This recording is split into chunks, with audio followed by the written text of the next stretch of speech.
Assalamu alaikum warahmatullahi wabarakatuh. Jirtu akkam fayyaa nagaa. Har'a moo barumsa ajaa'ibaati. Barumsa baay'ee gaariidha.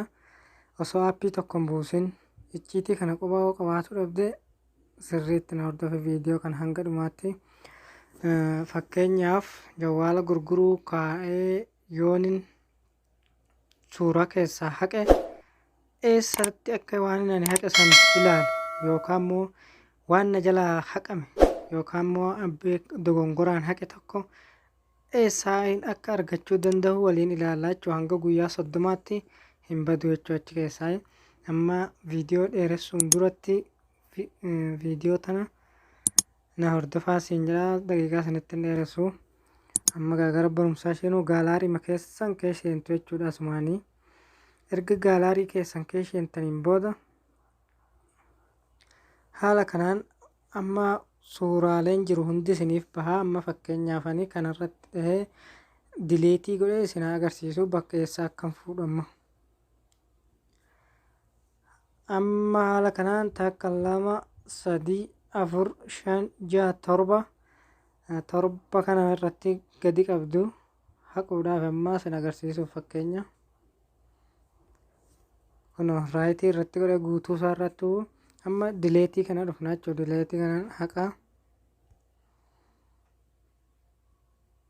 haqame jechuudha. Tokko hin jiru suuraan kiyya. Amma fakkeenyaaf duuba deebi'ee yoon haqeen jira. Amma fakkeenyaaf jawwaalas gurguruu ka'ee haala addaa tokko tahee yookaan haala dogongoraatiin haqeetiin jira. Amma viidiyoo isa wanni kana viidiyoos ta'ee footoos ta'ee jechuudha. Amma gaalaarii keenya keessa haaluma gizee sanii yoo dhanne hin jiru jechuudha. Eessaa akka baafannu immoo amma hin yaaddeenaa jechuudha. Waan baay'ee salphaadha. Baay'ee salphaadha. Tuqaa 3 tana tuqxu jechuudha. Tuqaa 3 asii tana tuqaa 3 tana erga tuqxaniin booda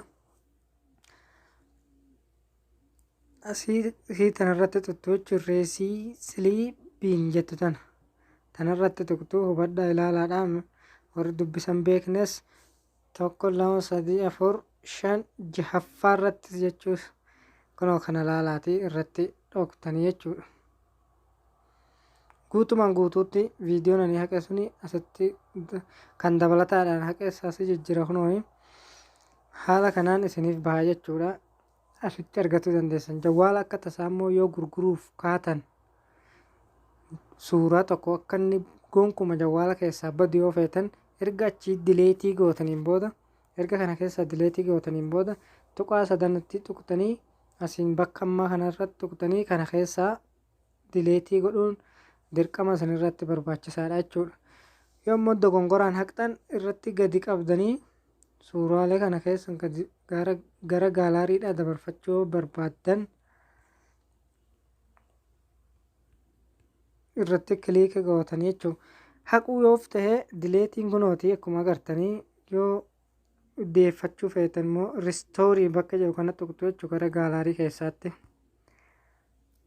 Haala kanaan nuuf deebi'ee jira. Amma mee kallattimaan gaalaarii keenya keessaa seennuuti.